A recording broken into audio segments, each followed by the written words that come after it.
Hey everybody, and welcome back to another simple video for you. On this episode I'm going to be doing some buttermilk biscuits.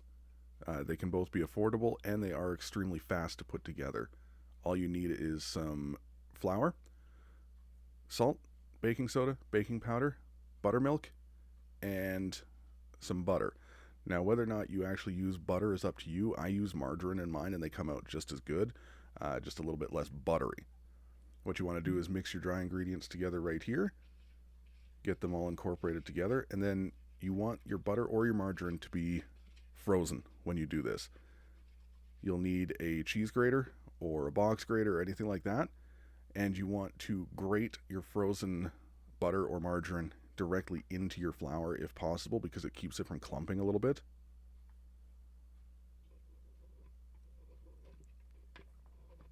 Now at the end of the video here, there is going to be the full recipe, or you can hit the website and go to the blog. It's all in there as well.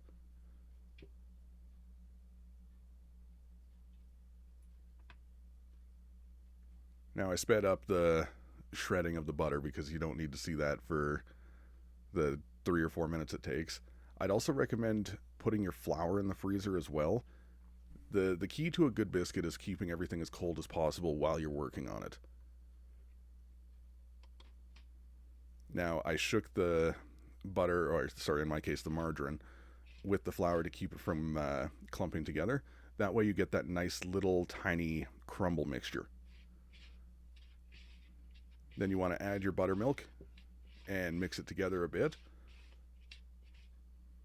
Now when it's just barely starting to come together is when you're going to want to put it out onto your flat surface to knead a bit. The key is though is not to knead it too much and make sure it stays as cold as possible within that process.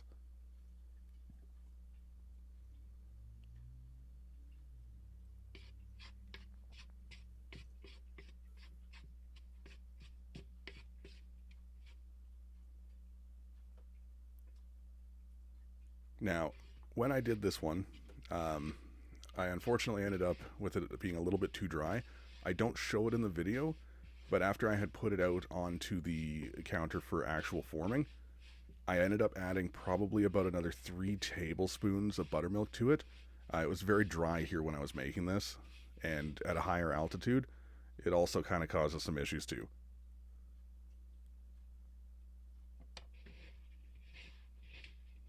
Nice thing though, biscuits are fairly forgiving as long as it doesn't get too warm.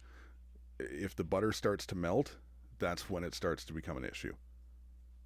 Now again, I keep a container that just has flour in it like this just to be able to shake on the counter. You don't need one, but if you happen to have a container from a spice or something like that that you can clean out, it's honestly a great handy tool to have. Now you can see right here when I go to knead it, it's a little bit dry and it's kind of crumbling a little bit too much. I tried for probably about 30 seconds to get it to come together before I just stopped, added a little bit of buttermilk so that I wasn't going to overwork it. Now you can see here it's a lot more malleable and it's actually working with me now. Now I like to fold it over onto itself a few times. I find it gives me a nicer layer structure, but again, if it's starting to get warm, stop and then just roll it out. Now these only take about 13 to 18 minutes in the oven depending on how large of a biscuit you do. I did quite a bit bigger ones this time around, so I think it took 16 minutes. Forgive me if I'm a little bit off. I filmed this quite a while ago.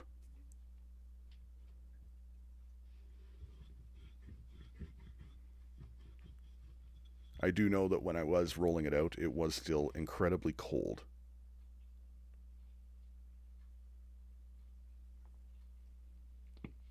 Now, one thing to definitely keep in mind when doing a biscuit is you do not want to twist your mold if you're using a round mold, and you don't want to slice it.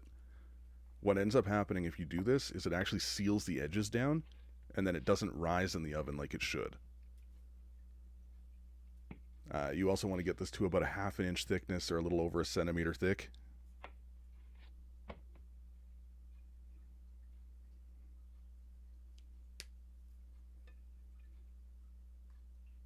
I was just checking it here. You can also, for the most part, kind of just eyeball it. As long as it's even, it'll cook evenly, and that's really all that matters.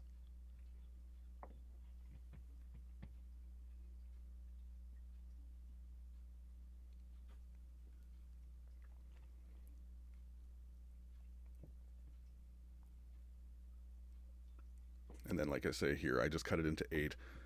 I didn't do it fancy. This was just to go with dinner. It's not to impress anybody.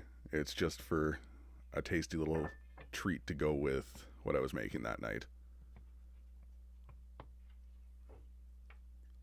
All you want to do is transfer them over to your pan with a silicone sheet. At least I like using a silicone sheet. You can use parchment as well. You can also just dry do it onto the pan as well if you just want to sprinkle a little bit of flour on the pan first. Once they're on the sheet, you brush them with a bit of buttermilk. That gives you that golden top that you want in a biscuit. You can also, at this point, sprinkle a little bit of salt on top if you want that salted top. Now, before you added the buttermilk, that was when you could add some optional ingredients like cheese or fresh herbs or anything like that, so that when it cooks, it kind of comes out like a Cheddar Bay biscuit.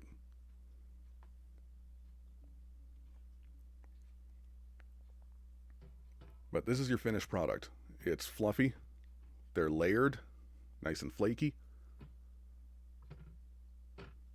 and simple.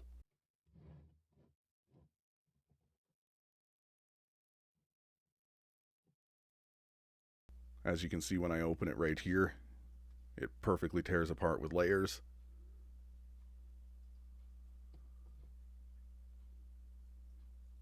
But there you have it, my simple buttermilk biscuit recipe, and it takes tops 30 minutes to pull this off. As long as you're prepared, that is, of course. The recipe's quite simple. Like I say, it does come up right here. It's also on the website. Otherwise, thank you so much for watching. I hope you enjoyed the video, and have yourselves a wonderful day.